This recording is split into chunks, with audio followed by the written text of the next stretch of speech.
Hi, chalk artists. Today I was reading a story, a book of short stories, Aesop's Fables, selected and illustrated by Lizbeth Zwerger. Aesop lived a really long time ago, and he told stories that had lessons built into them that he thought people should know, and he most of his fables used animals. So they called them the moral of the story. It's really the lesson that they wanted you to know and think about. So I'm going to read you the story of the fox and the grapes, and then we're going to make a fox head origami. I'm going to hold the illustration right up to the camera so that you can see it while I read the story. The Fox and the Grapes by Aesop. A hungry fox wandered into a vineyard and spied a juicy-looking bunch of grapes hanging on a trellis just above his head. "This is the thing for me," he said, and jumped up to pull the grapes down. But they were just out of his reach. He stepped back to take a running start and had no better luck than his first attempt. Again and again he jumped up after the grapes, and at last he gave up trying, and he walked out of the vineyard with his nose in the air, saying, "I thought those grapes were ripe, but now I see they are sour." The moral is, it is easy to scorn what you cannot get. So I'm going to make an origami fox head. All you need for this is a piece of square paper. It doesn't matter if it's a largish piece of paper or a small piece of paper, thin paper, thick paper. I've even seen origami done with newspaper.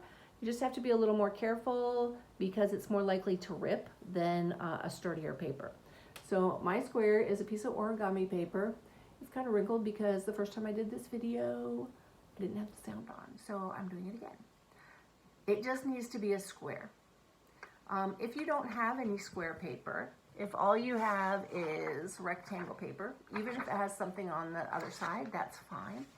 The main thing to remember is, other than using a square piece of paper, is precision is very important in origami, because if the edges and the corners don't line up correctly, your final product will be lacking in detail and outline, and the structure won't be as firm as it should be. So if all you have is a rectangle, what you can do is take the top corner on either side, it doesn't matter, I'm left-handed, I just did it this way, and making sure that this edge and these corners don't overlap on one side or the other, that they match precisely. Fold it down. Once you're sure it's down, crease it. I use my fingernails to crease, sometimes with a pinch. Some people like to use a ruler or the side of a spoon to press it down because they don't like the way it feels on their fingers. Then you can, with a pencil, I used a marker so it would show better, draw this line that goes across the bottom of the triangle so that you have a line here. Trim that off with a pair of scissors, and what you'll have left is a square. Okay, so let's make our fox. The first thing we're going to do is turn it so that one corner is up.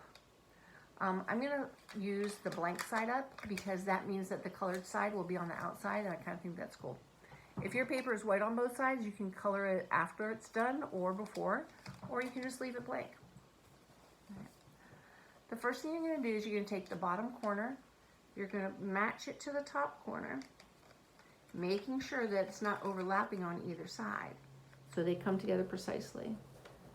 Press it down, check it, and then you can go back with your fingernail or your tool and crease it.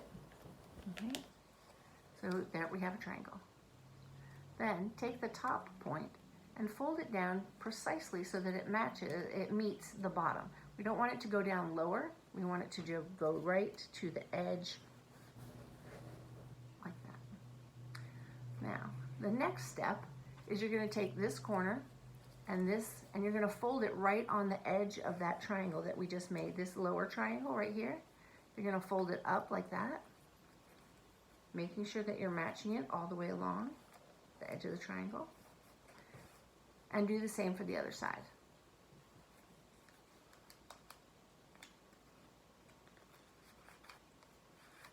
once you have your edges there, you can crease them with your fingernail. So that's what you have. Now, the next step is we're going to take these triangles that we just folded up and we're going to flip them around to the back and crease them on the line that we already had.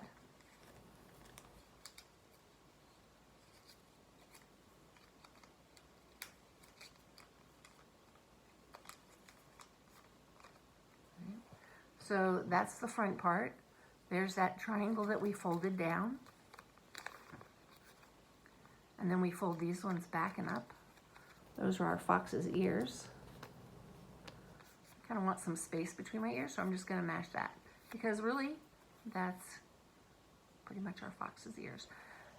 Right, so then with a marker or googly eyes or paint or crayon or whatever you want to do, you can add on the eyes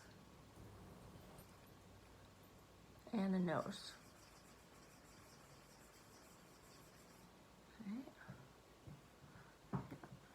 Now those eyes look kind of sleepy and sly, but cheerful.